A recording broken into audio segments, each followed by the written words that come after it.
All right, welcome back to the gardening channel. This is Hot Potato. Got some cool things to show you. And last night it rained. Gardeners love rain, and I just want to say about rain, a really cool, interesting thing is that when it rains, there's nitrogen in the air, and you wonder why your plants respond to rain so much. So, you fellow gardeners out there, the nitrogen actually gets trapped in the little raindrops and then it hits the soil. So, it's like nature's fertilizer. So, this is what's going on. Got a little bit of trimming that I did up here. If you can see at the top, to let the citrus tree get a little more sun. So that's helping, as you can see there. And then check this out. So I also have some seedlings that I'm starting. And these seedlings are different types of sunflower. We have different types of sunflowers. So one of these is cucumber. This is actually cucumber. And there's corn, nasturtiums. We are trying to do seedlings from cilantro. I mean, just growing them in these containers. These are king tut peas. And then we have some fig cuttings that I'm rooting out. So these are starting to push roots and they actually already have leaves. So I'm going to transfer these ones into some HP Pro Mix. And then they have the mangoes that I had stored last night inside the garage because it's still pretty cold out here. And then we have soil. So the mango tree, this one, no new growth, but the leaves look healthy. There might be, this is just some water spots on them. So I've been dipping them in the compost tea. And then these leaves here, they're looking pretty good. And then the graft.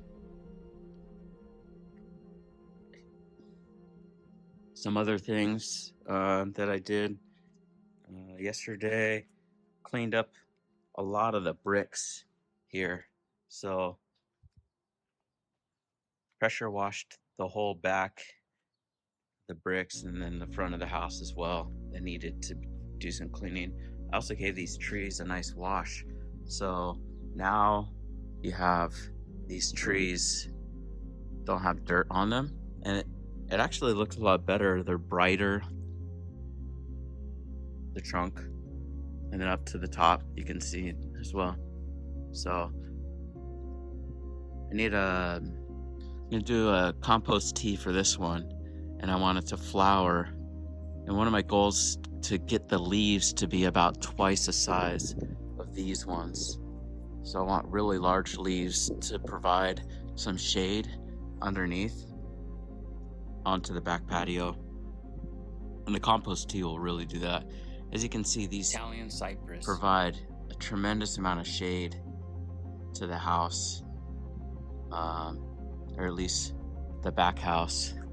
We have a dance room back here, so that's our dance room. If you like West Coast swing, shout out to the Westies. Last night we were dancing. So these are the figs. Love the bird sounds. And then I did notice today that you get a nice amount of light here. So we're about halfway through the year, and we're getting a lot of light in this area. So I'm thinking about planting something here. I do like the tree collard here. I'm gonna start trimming this one up and producing cuttings from these tree collards, so you can have tree collard plants available. You can make, instead of tortillas, you can make tree collar leaves. And then this is the mango seedling. So this seedling is very interesting. It has a spindly shape to it. And what I'm going to do is cut it down here. And then I want to see some growth coming out through the top first. So thinking about dunking this thing into the compost tea maker and see if that helps push the growth. This is a Manila mango seedling, and Manila mangoes are polyembryonic, meaning that they have more than one potential plant that can come from the seed. And then this is a white sapote that I got from the rare fruit growers. That's a Michelle, and it was grafted on a Subel, from a Subel rootstock. And you can see the graft here. I didn't graft this one. This was grafted when they have their annual sale. The Orange County chapter has their annual sale, and they grafted that for us.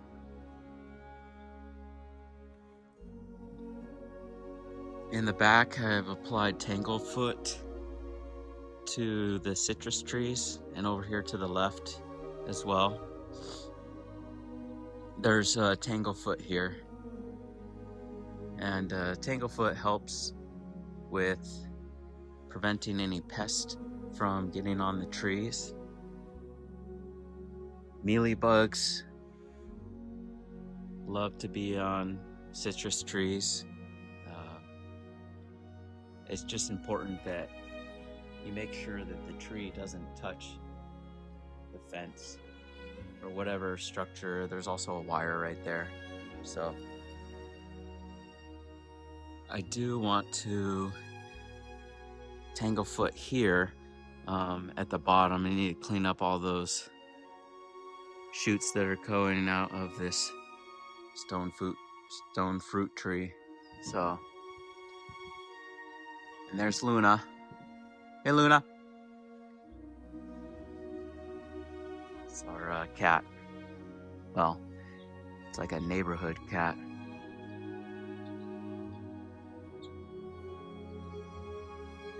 Hey, Luna. So, tanglefoot's a good product to use. You can find it on Amazon.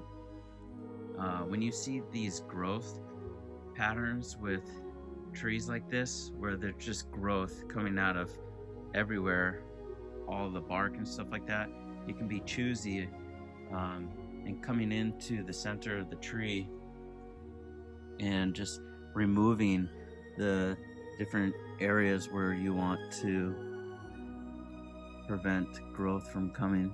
I want to keep the focus of all the growth on the outside, and I don't want any growth from the inside of the tree. And these are basically like suckers, and they take energy from the tree where the fruits are. And we do have some flowers. There's flowers set up here. Here's some flowers.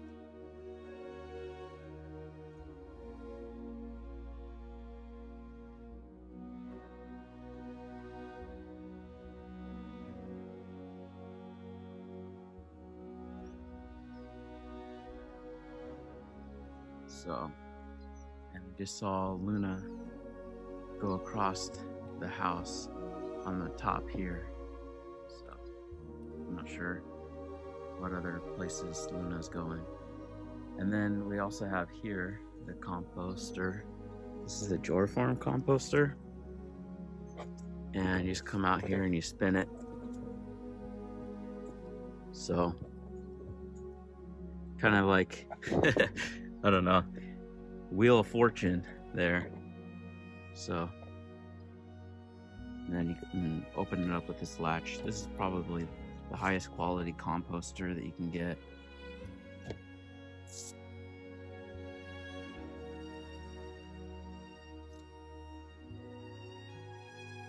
And then you put your hand in there, you can assess, see how warm it is. And actually, there's steam coming up off of the compost. So heat is what you want in a composter. You also do need oxygen. For this composter, I've added compost tea. So adding bacteria to your composter is helpful in breaking down things because they have metabolism and creating energy. So that makes heat. Yeah, so the tanglefoot, you can get the sticky sap substance from Amazon called tanglefoot, and then just your big box store you can get that. So it looks like I didn't apply the tanglefoot the best way, because you can see here it's starting to leak down on the bottom of the tree, and I'm not sure if that's just water concentration. It could be tanglefoot. So a nice tip is to just add the tanglefoot to the top of where you've wrapped the tree, and then over time it will drip down, and then add a significant amount of freed up space here where it allows the tanglefoot to drip down. I don't know if that makes sense. Could have said it a better way, but moving on to the dragon fruits. These dragon fruits are getting sun like pretty much all day, and so that's really good. You have the mulberry tree here also is getting a tremendous amount of sun, which is good. I really like that. The mulberry tree is a Pakistani mulberry, and you can see the growth on it.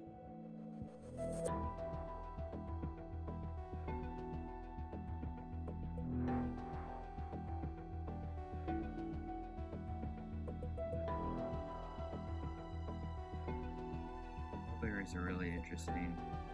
They set fruit like crazy. I mean, they just love fruiting. Getting an abundance of fruit. If you want volume on a tree, go for the mulberry tree.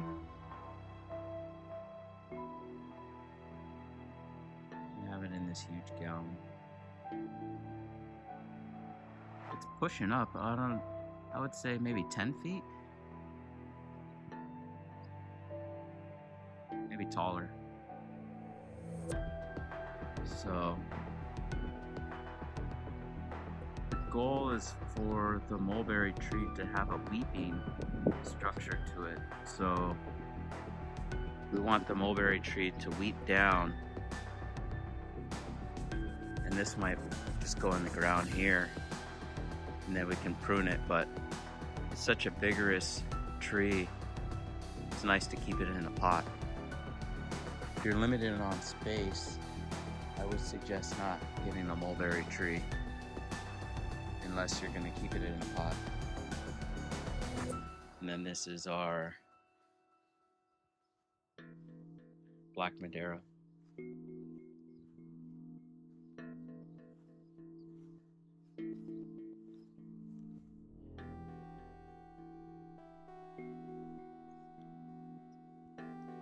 So things are starting to push new growth. I did do compost tea, and I'll make an episode about how you make compost tea. They actually have different types of teas that you can make if you need to rejuvenate your trees. There's different recipes that you can use. Basically, you need oxygen, bacteria, and fungus, some type of fungus. You can even make compost tea if you have good quality soil.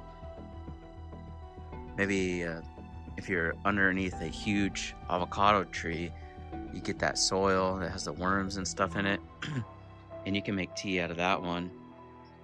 Just get a whole bunch of compost and throw it in there. I do like putting worm castings in the tea. So you could just get that at your gardening store, some worm castings. One of the projects I have is to take all this here. I'm gonna lay down the tarps, so I was thinking about putting cardboard there and then securing the black tarp, these black mats here, and have them right here too. So these, secure these down, and then putting the fig trees here. Also taking these grow bags, fabric grow bags, they're 20 gallons, and transferring all my fig trees into the grow bags. It's Italian 258. Just a few days ago, you saw, now it's pushing growth, and that's like 100% contributed to the compost tea and watering. And then I got some Italian 258 figlets here. And some more here. So it's a new backyard orchard.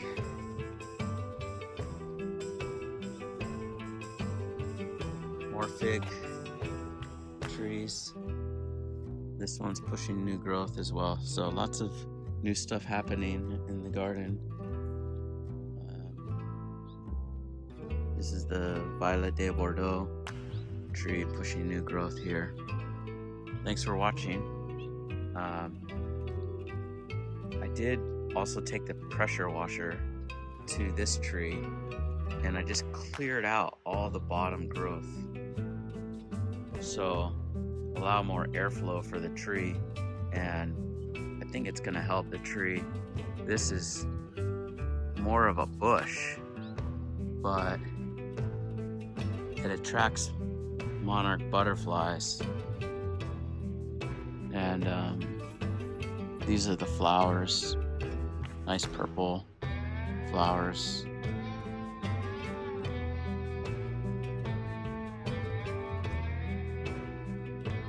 Beautiful looking flowers.